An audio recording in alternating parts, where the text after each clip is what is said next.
A very good evening to you all. Thank you for joining us for the UBC News Tonight, the 8 o'clock edition. My name is Wadulo, Arnold, Mark, and Dorothy Namuyomba is on sign language. And without further ado, let's take a look at the headlines and then get straight into the bulletin.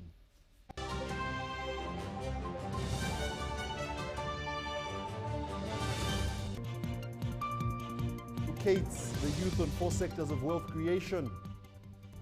Buy Uganda, Build Uganda is improving the quality and competitiveness of locally manufactured goods. 3 U.S. servicemen killed in Iran operation as Israeli rescuers say 9 dead in Iran strike. And in sports, Kenya's golfer Mercy Nyachama wins this year's MTN and Entebbe Ladies Open.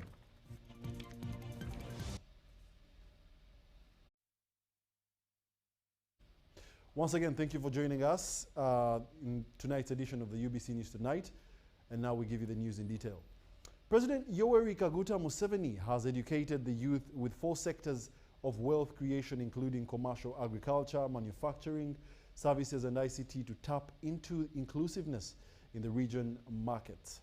While engaging with the youth in Kisozi at the Jazz with Jaja meeting, President Museveni said that the youth need to engage in key areas while identifying what society wants.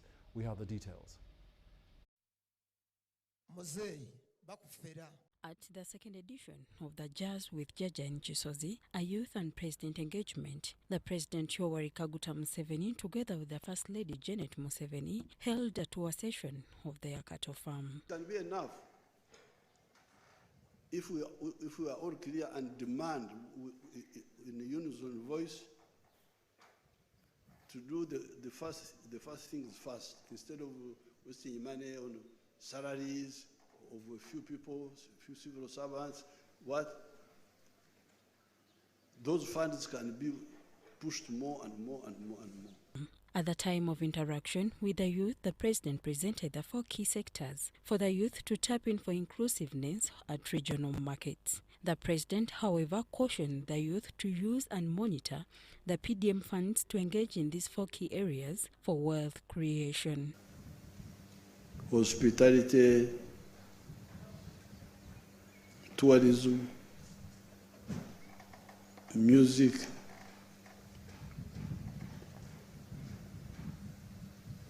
creative arts, all those are in the services.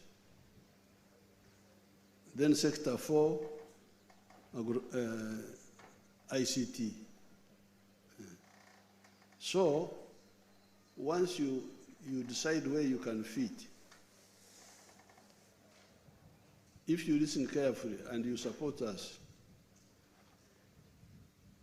we had already seen that many people don't have capital. What you are saying, Natasha.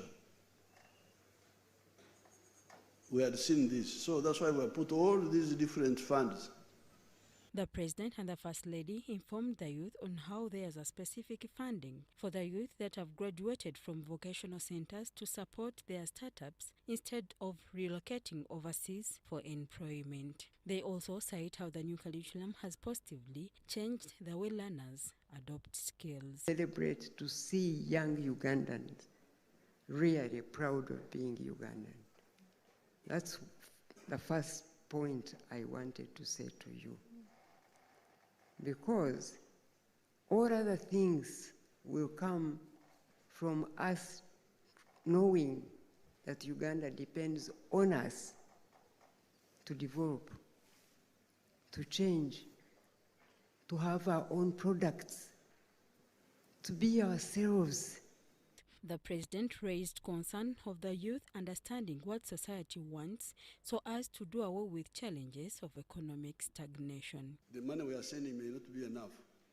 But that's where now the youth now should come with their weight and say, you people put more money here. Once you know that this is the medicine, then you demand more.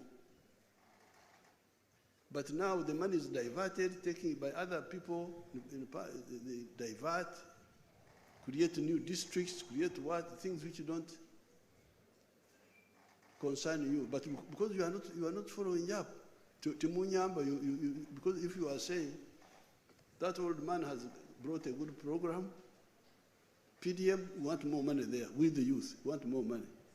With a big number of youth to date engaged in the digital economy, the president said that this will be supported in their field, giving reasons of their chain being a layer of advertisement of different products and services. He notes how government is to continue improving the technology systems while supporting those on the operational side. We are going to put money in your own circles. Era mmwe bagenda kuba bateramu ssente mu ssako zammwe. Tisana. I don't know why you don't work together, because we have already put billions with our Yimbi, with Kenzo's group.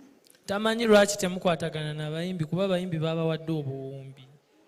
So I don't know what the problem, when these people come, Tamanyi buzibu we buva. they will tell me what the problem is. Bajja mugamba obuzibu wennyini we buva. Nals Bawini reporting for UBC.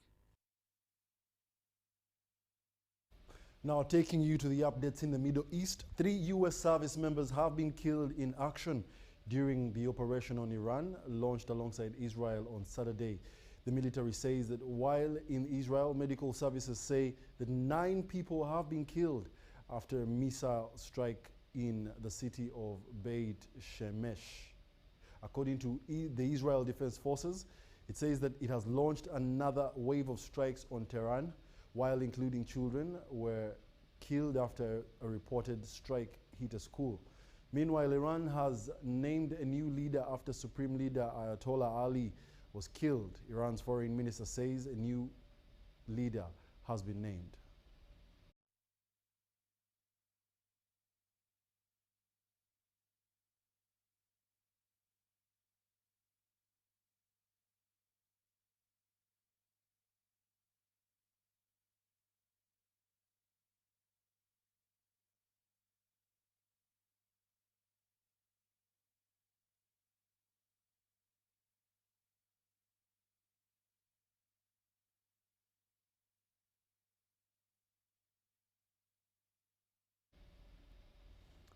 Alan Tayewa, a Ugandan entrepreneur and chief executive officer of Goldmine Finance, has been officially appointed honorary consul of the Commonwealth of Dominica in Uganda. Tayewa, whose firm has grown over the past decade to serve more than 2,000 businesses and individuals, presented his credentials at the Ministry of Foreign Affairs in Kampala. His appointment marks a significant step in strengthening diplomatic trade and being at parties and being at parties and so on. The interest we're talking about is how to increase our market share in all portfolios that we do market. So, Karibu. Currently, there is no visa requirement between Uganda and Dominica. So that means that anyone going to Dominica does not need a visa, or even the people from Dominica don't need a visa to come to Uganda. The route, of course, is by air. For now, you have to go through either the United States of America or through Europe or Canada.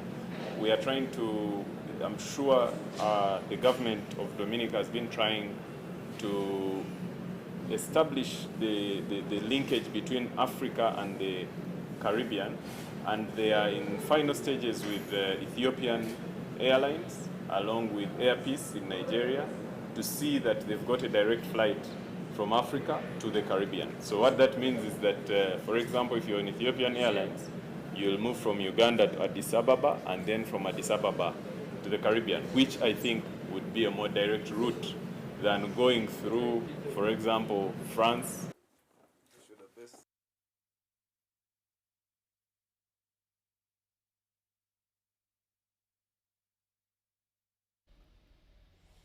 The death of Iran's Supreme Leader Ayatollah Ali Khamenei marks one of the most consequential geopolitical developments in the recent decades. His death brings both uncertainty and potential change to Iran and the wider Middle East. Tonight, we profile the life, leadership, and legacy of the man who shaped Iran for more than 3 decades. Ayatollah Ali Khamenei has been Iran's supreme leader since 1989. he succeeded the founder of the Islamic Republic, Ayatollah Ruhollah Khomeini. As the highest authority in the system, he controlled Iran's political, military and religious institutions for more than 36 years. Born in 1939 in the holy city of Mashhad, Khamenei rose through the ranks of Iran's religious leadership and was an early supporter of the 1979 revolution that overthrew the Shah. Under his leadership, Iran pursued a complex foreign policy, expanding its influence across the region through allied forces in Lebanon, Iraq, Syria, and Gaza, known as the Axis of Resistance. Khamenei was viewed by supporters as a guardian of Iranian independence and by critics as a symbol of repression and regional tension. His tenure saw hardline policies domestically and continued standoffs with the West over nuclear ambitions. On February 28, 2026, Iran was struck by a massive coordinated military offensive by the United States and Israel. In that attack, Khamenei was killed when strikes hit leadership compounds in Tehran. His death, upon confirmation, prompted a 40-day national mourning period and public holidays across the country. Whether seen as liberation by critics or martyrdom by his followers, his departure leaves a lasting imprint on Iran's political landscape and on global geopolitics.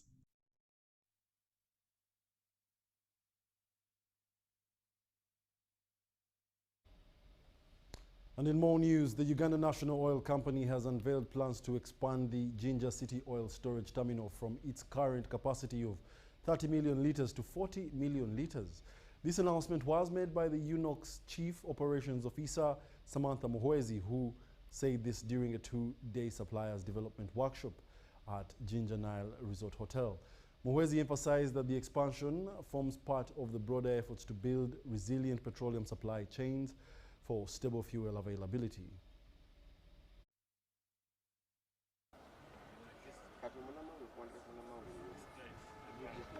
We're here today at the Supply Development Workshop to hear about opportunities for nationals, but in particular, locals here in Jinja, to participate in our upcoming projects and activities.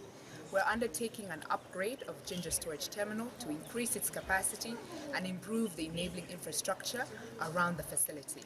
We're here today hosting the Busoga Kingdom, community leaders, business leaders from the Busoga Kingdom, Jinja city officials, some service providers who are already providing services to UNOC through Jinja Storage Terminal, and other interested parties and stakeholders from the community to learn about our project and learn about what they need to do to ready themselves to participate.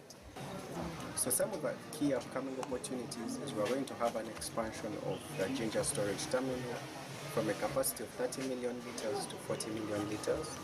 And we are also going to construct a Kampala storage terminal with a capacity of 320 million litres. So in these projects we have opportunities from civil engineering and construction work, supply of construction materials, logistics and supply chain opportunities. We'll have opportunities for people to do work as well along the project. We'll need accommodation for the staff who will be supporting the construction of this project. So there are a number of opportunities which we have tried to share during this workshop, and we call on the different Ugandans out there who have capacity to come and participate in these opportunities as we take them forward. Ugandan participation have been around a lack of capacity on behalf of the suppliers, but also not being able to have the relevant technical experience to deliver these scopes. So what we are trying to do in partnership with our joint venture partners is to support Ugandan companies to build their capacity. Okay, thank you. Congratulations there, UNOC. In more news, innovators, entrepreneurs, industrialists and company proprietors have urged Ugandans to embrace the Buy Uganda, Build Uganda BUBU initiative as a way of improving the quality and competitiveness of locally manufactured products. This was during the ongoing agriculture and livestock exhibition at Kololo Independence Ground. Kololo Independence Grounds have displayed quality seeds and seedlings, highlighting promoting locally produced agricultural inputs. They say they use natural and organic locally sourced ingredients to ensure quality and promote safe agricultural production under the Buy Uganda, Build Uganda initiative. What makes them different is the organically made, of which these fertilizers, they base on fertilizing both the soil and the plantation. The chain links, they are so much contacted with the farmers, because if someone has chicken, if you are rearing goats, if you have the cows, you really need these chain links. For example, the gauge 10 is the biggest gauge. It is so hard that if you fence them around your cows, it can work very well. Even the cows cannot go out. To expand a little bit, DK777 are drought-tolerant varieties, or drought-escape varieties that can grow and be harvested with very minimal water. Our mandate is to facilitate you as a Ugandan business to be able to export. We do that through sharing with you information, building your capacity, enhancing your knowledge on the requirements and on the international market, what you can export where. This is part of the Buy Uganda, Build Uganda concept and policy to promote the production, consumption, and the competitiveness of goods and services made in Uganda. Mesha Steel Limited manufactures fencing materials, and the company's sales manager, Christine Nazinda, told UBC the Buy Uganda, Build Uganda framework has provided a platform for local manufacturers to showcase their products, expand market access, and compete favorably with the import. Also, for example, the chain links, they are so much if you fence using the chain links, even if it rains, even if it is sunshine, they are very good. It does not rust. QFeed makes concentrates from within the country in Uganda. So these concentrates include the high protein concentrates and the low protein concentrate. They are for your pigs to make them grow faster. They are working with quality. So we didn't leave out the farmers. That's why you see we have our most selling item, the smart tank, the smart tank. Then we have the chain link. We have the wire mesh. Then the mighty wheelbarrow. Chiboko Mabati manufacturers also showcased. Exhibitors say some consumers perceive Ugandan products as inferior in quality compared to imported alternatives, which the Buy Uganda, Build Uganda initiative is addressing. Na Uganda yandifunye ekintu ekikoleddwa Uganda ku muwendo oba ku ssente ezisaanidde. Ne tujjawo enjogera egamba nti nno ekintu eky'ebbeeyi ennene kye kivudde wabweru. Other exhibitors included innovators into the solar-powered stoves and stoves that combine solar energy with volcanic rock technology to promote environmental sustainability. Zisevinga obutonde bw'ensi. Ensawo y'amayinja weebeere z'ofumba omwaka mulamba. Ivan Juko for UBC. Well, thank you very much, Ivan Juko. In more news, the resident district commissioner of Makindye Sabagabo, Simon Peter Mawere, has urged students to participate in government programs to create their own employment opportunities after their studies. He was speaking at the first graduation ceremony of Asay Youth Initiative, an organization founded and led by Ibrahim Musoga Nakabona. Let's take a look. Graduates have completed training including Linda Patience, who specialized in technology, Flavia Nakawoya in computer studies, Nusula Mutesi journalism, and Jolie Ruth Mosime in computer studies. Government officials, representatives of the president in Wakiso district and local leaders were at the event. Leaders noted that many students focus on securing government jobs and overlook existing government development programs which promote self-reliance and personal development. Encourage them, since now we have got so many programs whereby government is giving out money, like the PDM and youth livelihood. They go and they get money such that they can also start their own business and not just waiting to be employed. because such incentives are there and the government is already funding those programs. The head of Assay Youth Initiative, Ibrahim Musoga, appealed to government authorities to create employment opportunities for graduates so that they enter the unlimited job opportunities. This is the first cohort of students to graduate at Assay Youth Initiative.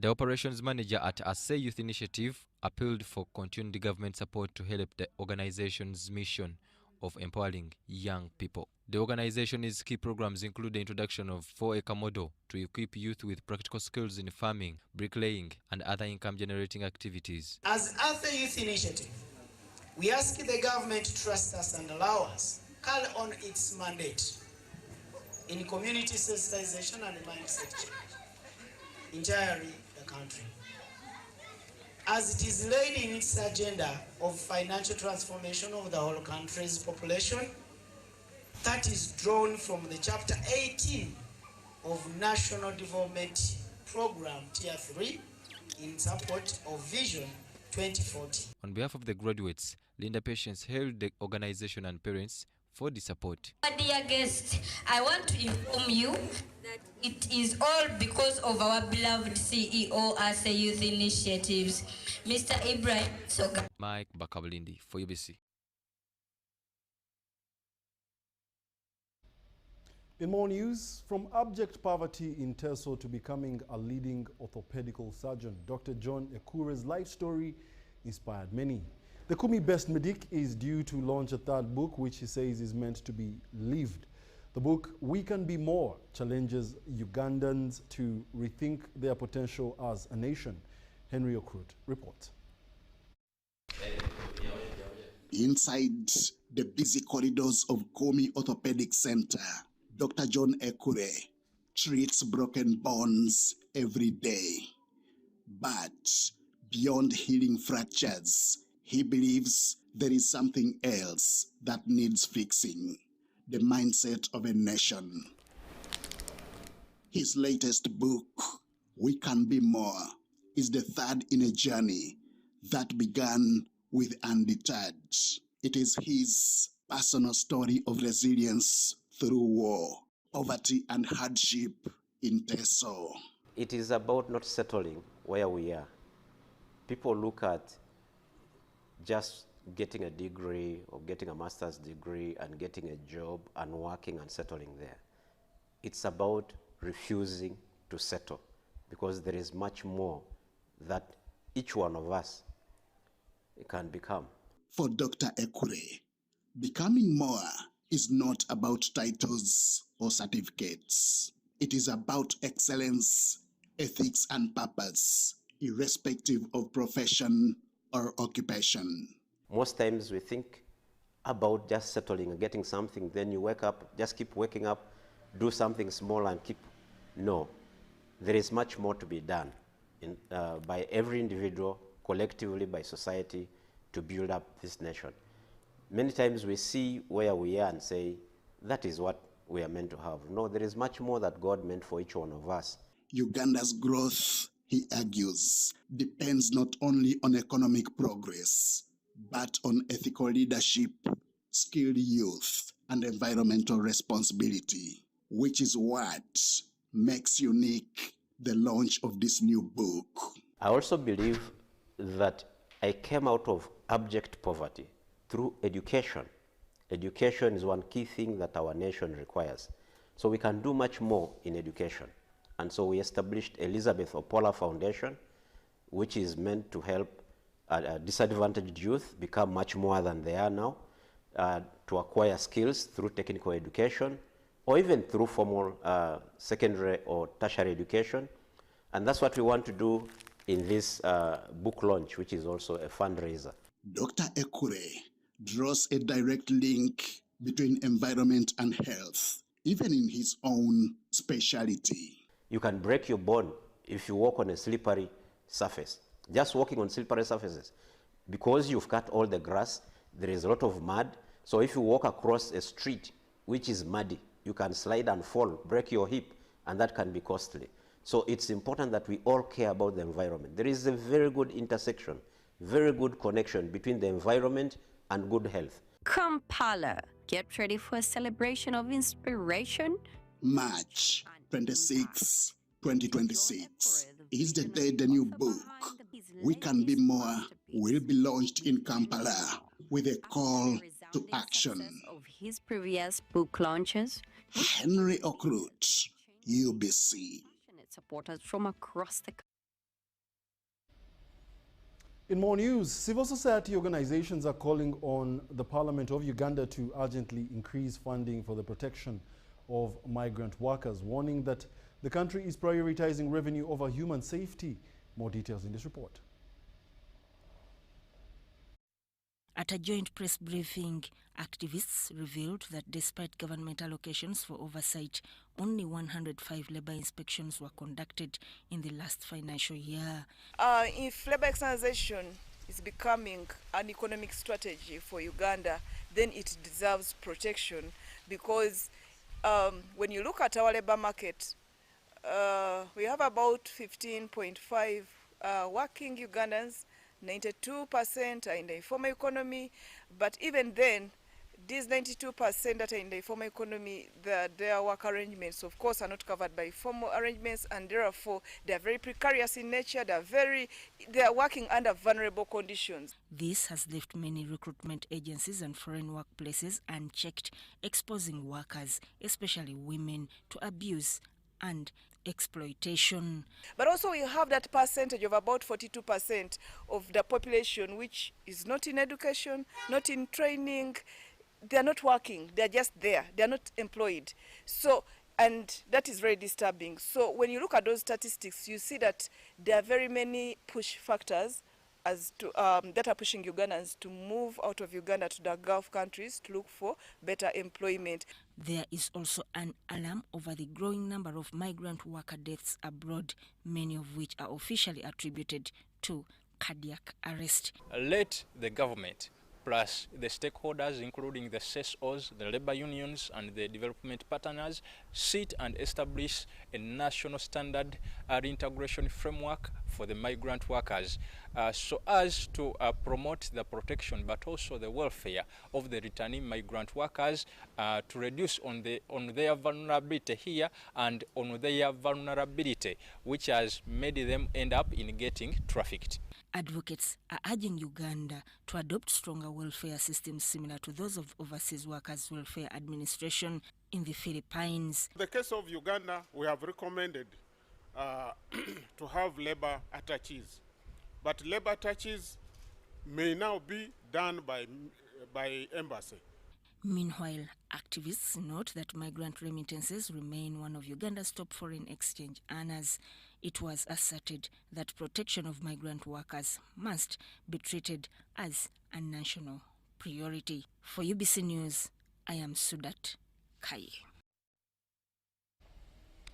School heads in universal primary education schools in Busoga sub-region are concerned over limited continuous assessment of learners, describing it as a major factor affecting academic performance compared to private schools. This was during a meeting with the team of the Dental Hygiene Quest initiative on health, hygiene and learning improvement strategies schools. School heads say many public primary schools rely on end-of-term examinations with minimal routine assessments throughout the term. There is a claim that lack of frequent assessments denies learners the opportunity to gauge their understanding progressively and limits teachers' ability to track performance. Dental Hygiene Quest campaign of giving assessment tests to some random universal primary education schools is targeting learner retention and performance boost. So most of our learners and parents cannot even afford scholastic materials. But if we can receive beginning of term exams, assessment tests, it will do us better, and it's going to improve the academic standard of this school and the district and the nation at large. It also seeks to construct hand-washing facilities for about 10,000 schools countrywide. The problem is that these children are not used to doing examinations regularly. So you may find that in a term, they normally write end of term exam, and they are not given either weekly tests or monthly tests, so they find it a challenge in that way. But as this data has come in to help us, more so in the rural setting, we are very grateful, and we do hope that it is going to help us for these children to get used to questioning technique and as well answering questions in English language. We have not been doing beginning of term. We have been just doing mid and then end of term. To thank Rekit for giving us exams that is going to help us to improve in learning. Educational stakeholders have often reiterated calls for an increment in the government capitation grant, saying the current funding remains inadequate. Currently, government provides shillings 20,000 per universal primary education learner annually to support instructional materials, co-curricular activities, and school administration. School leaders in Busoga say addressing the funding gap and strengthening continuous assessment practices will improve learner retention. These examinations are going to help us in different ways. One, they are going to show us the academic improvement in our learners as they write them. On the side of health, we're also going to help us to see that as they take part in the hand washing facilities, they improve on the hygiene of the children. Since we've got these ones from Dental Hygiene Quest, we hope that they are going to help our candidates perform and improve their performances. As well, it could also help to reduce the school dropout as well as absenteeism among learners, since they will be doing them at the beginning of the term, possibly in the middle of the term, and majorly at the end of the term. These exams are going to help us to improve academically. Crispus Arinitwe reporting for UBC. And that brings us to a short commercial break. When we return, we'll be back with more UBC News Tonight. Don't press any button. So, Muchara. Yes, Daddy. You know the children are going back to school and things are a bit tight. Huh? For now, why don't you take half of the fees to junior school, and for the school van contribution, we shall pay later. Huh? Daddy, why don't we pay using MTN Momo, where we stand a chance of winning school fees for a whole year and more? By the way, you can also apply for a school fees loan, and also participating schools can win a school van. That's right! Win school fees for a whole year and more. Get Momo goodies and a school van for participating schools. You can also apply for a school fees loan. Simply dial *165 *80# or use the Momo app.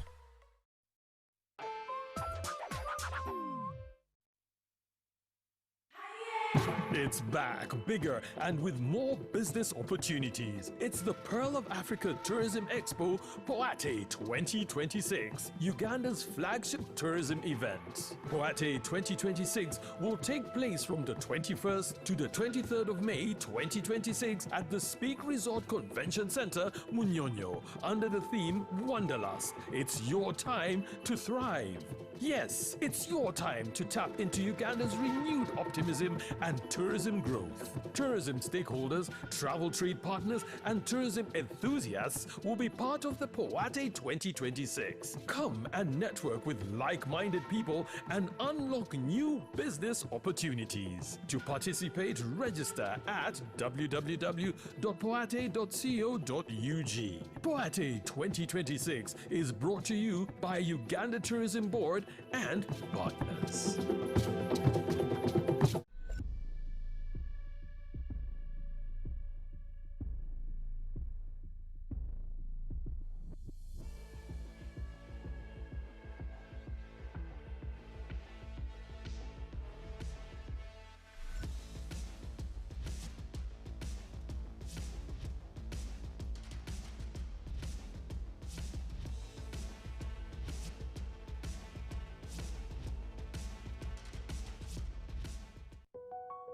Step into elegance, step into confidence, step into La Vie Boutique. Located at Grand Imperial Hotel, Shop 6 and 8, right behind Bank of Uganda. La Vie Boutique brings you high-class corporate and casual wear for men. From sharp designer suits and crisp shirts to stylish casual t-shirts, tracksuits, shoes and accessories, we've got everything to make you stand out. Call us on 0772 419 181 or 0705 555 558. La Vie Boutique, where class meets style. Across Tilenga's host communities, families are accessing transformative opportunities. Youth are gaining practical skills that lead to employment. Farmers are getting improved yields and stepping into profitable value chains. Local businesses are joining supply networks once considered beyond reach. Women are accessing programs that open new opportunities and strengthen their voices and well-being. Families are benefiting from improved infrastructure that makes access to essential services easier, faster, and more affordable. Communities are shaping decisions, ensuring development reflects their needs. This is progress you can see, feel, and live every day. It is real shared value, where communities do not simply live near development, but experience it in their lives. And it's about growing together and building a future rooted in sustainable development.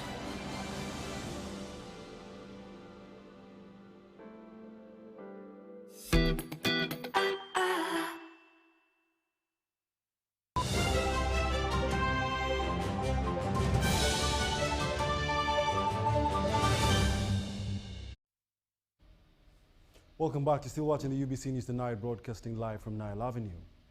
In more news, the Permanent Secretary, Ministry of Health, Dr. Diana Atwine, has warned private doctors against offering paid treatment in government health facilities, which has led many patients to seek such services. She was represented by the Dr. Daniel Chabayinza during a community health baraza at Chisowera Primary School in Mukono District.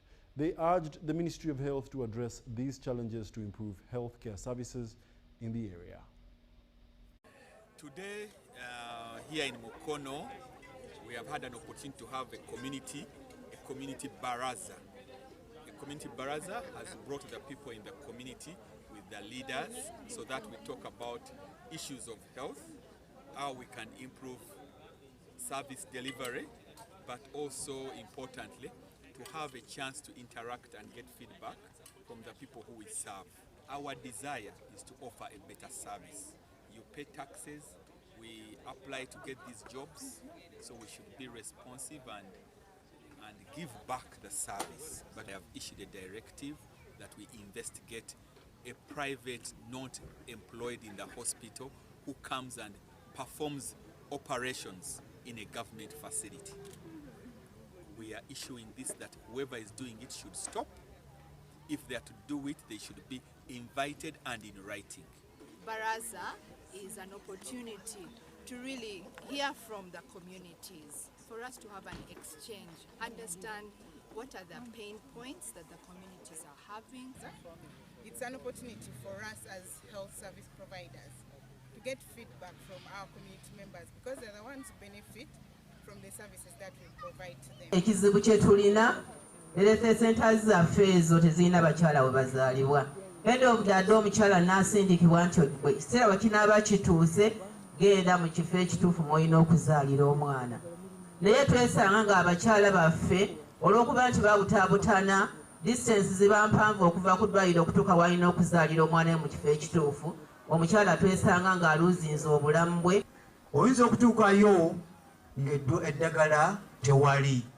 Ne bagamba nakati eddagala bayita mu bitundutundu kati lyaweddewo. There is no challenge. The challenge is the VHTs should be paid, supervised, they should have enough supplies, and they should be trained. Na twetaaga gavumenti etuyambe. Own Mukono General Hospital.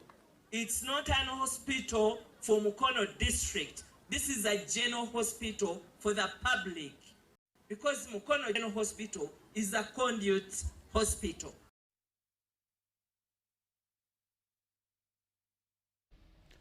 The Katikkiro of Buganda, Charles Peter Mayiga, has hinted on education and prosperity of an individual, saying that they have constructed more institutions to address illiteracy. He said that the chartered Mutesa I University has made an impact on the welfare of Ugandans, as this report shares with us. The Katikkiro made the remarks during the commissioning of Kabaka Chwa Memorial Building at King's College, Wodo. Through the years, also started its own institutions of learning. Nursery schools, secondary schools, tertiary institutions. We also have a chartered university right now.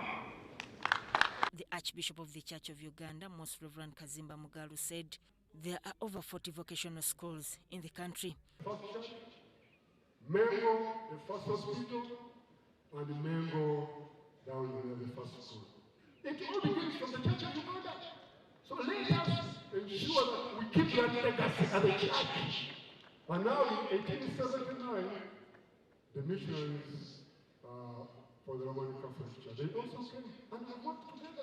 Currently, we have, as a church of Uganda, 5,200 primary schools for the Church of Uganda. The headmaster, Canon Fred Kaziwe, noted quality education is the guiding factor for the school. I've been there for 4 years as head. We were once here for 4 years as deputies, but in these 4 years, God has transformed King's College Woodall when we are building on the foundation laid by our forefathers. Many head chairs have been here and they have done a good job. We want to thank them. We have added on the same by doing more things, by expanding the dormitories and improving their quality.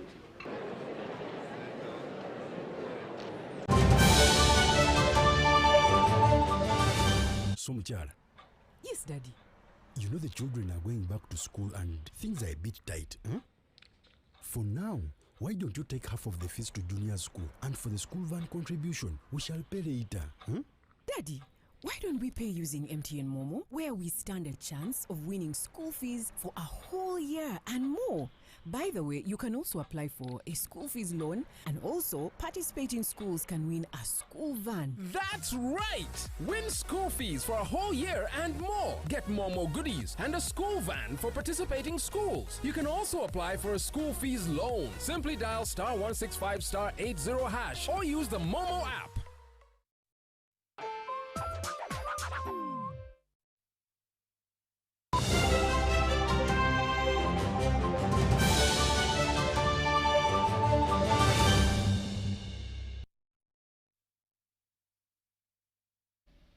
You're still watching the UBC News Tonight, broadcasting live from Nile Avenue. We're now taking you to the world of business. Central Division Commercial Officer Joshua Bate has reaffirmed government's commitment to strengthen savings and credit cooperative organizations, that is SACCOs, in Uganda. This was during a general meeting for Ruhinda Sub-County Kampala residents, United SACCO. Addressing members at the meeting, the officer underscored government support toward SACCOs, describing them as critical vehicles for financial inclusion and household economic empowerment. SACCOs play a vital role in mobilizing savings, extending affordable credit, and uplifting communities. Initiatives such as Myoga is in the cooperative movement. The famous parish development model is also in the cooperative movement. When we talk about skilling initiatives, our graduates have been grouped under cooperatives, the mechanical sector, and so many other groups where government has interest. It is calling on members of the societies to embrace the cooperative movement so that we grow together. But the bottom line is to strike a balance between the social and economic aspects. He encouraged the members to be transparent and disciplined in their financial management. Government is taking serious caution, is taking serious lessons, and has put in place mechanisms to see that the cooperative movement thrives at all costs. Meanwhile, the chairperson of the SACCO, Mr. Nakwera Venancio, revealed that the institution has grown since its inception. He advised the members to adopt a savings culture, which depends on unity and member participation. Today, we are very glad. We are not only celebrating 5 years anniversary, but we are also celebrating good performance. We have hit our target of 1 billion. 1 billion net worth. This is not a mean achievement. We have grown in terms of membership. We have grown in terms of loan portfolio. Several members hailed the SACCO leadership for improving members' livelihoods by making loans affordable. Yeah, me as a member, I've been able to start up a home-based bakery. With the buying the equipment, I got money from the SACCO alone, and paying it wasn't really so hard because the interest rate is so friendly. I've managed to get a plot. Later on, I constructed on that plot using funds from the SACCO. Ivan Juko and Kenneth Tanaba for UBC. The anti-poverty model Women Village Bank has been unveiled to support every woman in Kibale County in Palisa District access affordable credit to get out of poverty. The program was launched with an initial capital injection of 50 million shillings from the Member of Parliament elect for Kibale County, Constantine Okwi. Women in Palisa district could participate in anti-poverty programs, but are often discouraged by the high interest rates charged by banks, which blocks access to loans. Women are working so hard trying to get out of poverty. But for you to prosper, you need to invest. For you to invest, you need resources, especially money. And see, they cannot access credit from banks because they don't have security. And they do not have those enterprises that are high yielding to enable them to pay a bank loan. Under the Women Village Bank model, women are organized into savings groups. They pool resources and access loans at low rates. It's a program where I have mobilized the women to save such that they have credit, cheap credit. That doesn't make them lose their property. That doesn't give them sleepless nights to pay. In just 8 months, the initiative has mobilized 4,800 women from 150 groups with a savings of 96 million shillings. I'm also happy that on the launch today, using my networks, I have been able to mobilize 50 million shillings for these women. Now their bank is worth 146 million.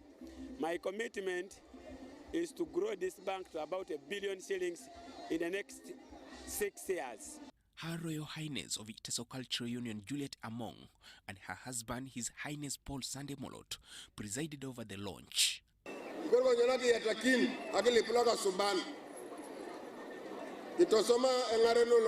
President Museveni.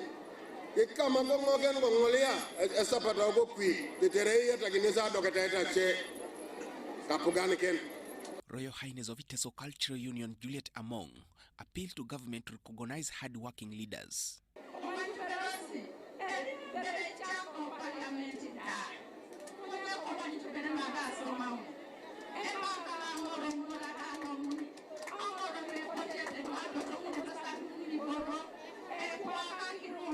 The ceremony also drew members of parliament elect from Bukedi and other regions. Okwi, I can describe him in more than 20 minutes, but without repeating a word.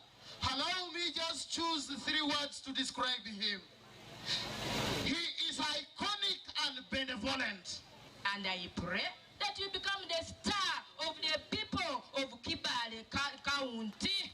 Become the star and become a role model, a performer of whom they will never get tired. As drums sounded and celebrations continued, the message was clear. In Kibale County, the fight against poverty is redefine one savings group at a time. Oku Joseph.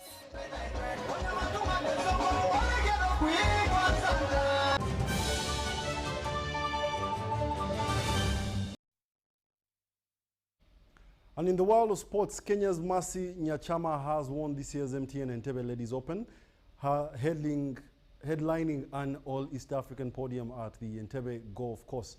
She posted an impressive 7 over par, 220 gross score across 3 days at the 18-hole Entebbe Golf Course. Nyachama, who lost her mother at the start of the tournament, seemed emotional after the victory, dedicating the triumph to her late mother. Tanzania's Nima Olomi and Uganda's Peace Kabasweka finished as first and second runners-up, respectively, both returning 12 over par 225 scores. Their performances ensured that this year's podium was an all-East African affair. The top three received trophies, cash prizes from Uganda, MTN Uganda, and air tickets courtesy of Uganda Airlines. All players who finished the top 10 category walked away with cash prizes. In the bronze category, Godlive Naebari emerged winner with an impressive 11 under par score. Other winners across subsidiary and junior categories included Innocent Chihika, Fiona Namanya, Sam Katungira, Keron Chomjisha, Joel Apandu, Ruth Sally, and this year's tournament attracted over 200 golfers from Uganda and across the region, including 35 professionals. 54 holes and emerged the winner. This tournament is a world ranking, and now I'm the top, so at least my world ranking points will count. Today I just said I'm going to play against the course, not against Neema or Martha or Peace, so that is why I did it. The first day I played 75, then the second day I improved by one shot, I played 74, and then today I played level par. Hole number 17 I had a double, so it could have been like 2 under for today, but thank God I still won with like playing level par. All the ladies came not only to support us as Entebbe Club, but as ladies celebrating women. MTN Uganda did not just sponsor this event, they believed in it. They saw greatness and they acted the kind of partnership that is powerful. And in more sports, Zhang Fangji has been crowned overall winner of the third leg of the Britam series held at the Uganda Golf Club, Kitante.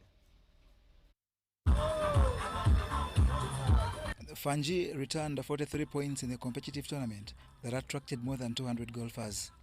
This marks the first time the annual series is being hosted in Uganda, making the country the first outside of Kenya to stage the event since its inception 3 years ago. And it's a delight to be here. For the first time, the golf series is being played here in Uganda, and lovely weather, lovely company. I look forward to a great day. Organizers say the series is expected to expand to all 7 countries where Britam operates, with a sights on encouraging life insurance to run side by side with asset insurance. We have done this for many years, but we have tended to do this in Kenya. But this is the first time we have gone beyond the borders because of the conviction we have that the Uganda market is a serious market for us, and we cannot seriously say that we are a regional player without a big presence here. So we have already been operating in this market. We have 3 businesses here. We have a life insurance business. The general insurance business is our oldest, and we also have an asset management business. And today's event has actually exceeded our expectation. The community, the business community here in Kampala and in the neighboring regions. In the men's Group A category, Paul Ndiaguma scored 41 points to emerge winner. Mike Kajumba topped Group B with 42 points, with Albert Kisembo bettering all in men's Group C. In the ladies' contest, Gloria Mbaguta led Group A with 36 points as Sarah Ndohukire secured victory in Group B after carding 38 points. In the gross category, Joseph Chunyai edged all men, while Evelina Simwe topped the ladies. The seniors men was won by Pade Moramira, with Grace Kibonero beating the ladies. For the juniors, Ethan Namara was the best boy, while Jenny Ariana Tomwesije bettered all the girls. The Britam Staff Prize was taken by Edward Kuria, while the best guest players were Brian Wakwari and Asimwe Agnes Konde. The longest drive gender winners were Aaron HL and Lydia Mutesi, while the nearest to the pin were Kushel Haria and Olive Njagi.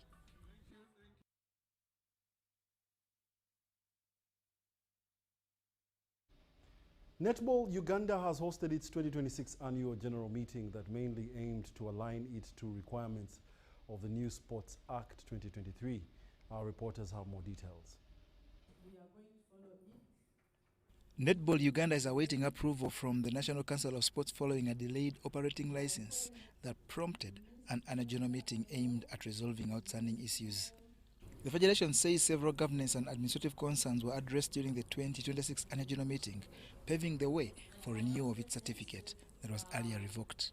Members of Netball Uganda came in large numbers because this AGM was very crucial for our registration with the National Council of Sports in compliance with the new Sports Act of 2023. So today we presented all the items that needed to be ratified by this AGM, and because they are very keen to get registered so that government can fully fund us, they were able to ratify all of the motions that were presented. Speaking after the assembly, Netball Uganda President Jocelyn Uchanda noted key achievements, including improving the national team from 7th to 6th position in the world rankings, and thus securing automatic qualification to the next World Cup. Uchanda added that preparations are now focused on the upcoming Commonwealth Games, scheduled for June-July in Glasgow, Scotland. The Federation is also prioritizing the establishment of an under-20 league to strengthen talent identification and ensure continuity for the She Cranes. The AGM also passed a 5.4 billion shillings proposed budget.